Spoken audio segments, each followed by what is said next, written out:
ಶಾಲೆಯಲ್ಲಿನ ವಿದ್ಯಾರ್ಥಿನಿಯರ ಮೇಲೆ ಕಾಮುಕ ಪ್ರಿನ್ಸಿಪಾಲ್ನೊಬ್ಬ ಲೈಂಗಿಕ ದೌರ್ಜನ್ಯ ಎಸಗಿದಂತಹ ಹೀನ ಕೃತ್ಯ ಬೆಂಗಳೂರಿನಿಂದ ವರದಿಯಾಗ್ತಾ ಇದೆ.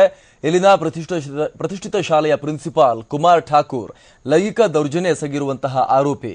ಈತ ತಾಯಿ ಇಲ್ಲದ ಹೆಣ್ಣು ಮಕ್ಕಳಿಗೆ ಲೈಂಗಿಕ ಕಿರುಕುಳ ಕೊಡ್ತಾ ಇದ್ದ ಅಂತ ಹೇಳಲಾಗ್ತಾ ಇದೆ.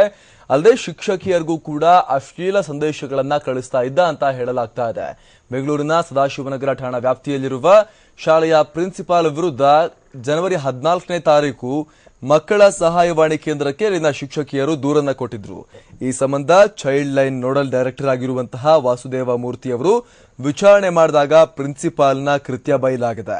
ಇನ್ನು ಈ ಸಂಬಂಧ ವಾಸುದೇವ ಮೂರ್ತಿ ಜನವರಿ 25ನೇ ತಾರೀಕು ಕೇಂದ್ರ ವಿಭಾಗದ ಡಿಸಿಪಿಗೆ ದೂರನ್ನ ಕೊಟ್ಟಿದ್ರು. ದೂರಿನ ಅನ್ವಯ ಪ್ರಕರಣ ದಾಖಲಿಸಿಕೊಂಡಿರುವ ಸದಾಶಿವನಗರ ಪೊಲೀಸರು ಪೋಕ್ಸೋ ಕಾಯ್ದೆಯಡಿ ಜನವರಿ 31ರಂದು ಪ್ರಿನ್ಸಿಪಾಲ್ನನ್ನ ಬಂಧಿಸಿದ್ರು. ಈ ಮಧ್ಯೆ ಫೆಬ್ರವರಿ 1ರಂದು ಆರೋಪಿ ಪ್ರಿನ್ಸಿಪಾಲ್ ಕುಮಾರ್ ಠಾಕೂರ್ ಬೇಲ್ ಮೇಲೆ ಬಿಡುಗಡೆಯಾಗಿದ್ದಾರೆ. 5.5 ವರ್ಷದಿಂದ ಶಾಲೆಯಲ್ಲಿ ಪ್ರಿನ್ಸಿಪಾಲ್ ಆಗಿರುವಂತಹ ಕುಮಾರ್ ಠಾಕೂರ್ ಕಳೆದ 3 ವರ್ಷಗಳಿಂದ ವಿದ್ಯಾರ್ಥಿನಿಯರಿಗೆ ಲೈಂಗಿಕ ಕಿರುಕುಳ ನೀಡ್ತಾ ಇದ್ರು ಅಂತ ಹೇಳಲಾಗ್ತಾ ಇದೆ. ಅಲ್ಲದೆ ತನ್ನ ಕೃತ್ಯಗಳ ಬಗ್ಗೆ ಪ್ರಶ್ನೆ ಮಾಡಿದ್ದ ಶಿಕ್ಷಕಿಯರಿಗೆ ವೇತನವನ್ನ ಕೊಡದೆ ಕಿರುಕುಳ ಕೊಡ್ತಾ ಇದ್ರಂತೆ.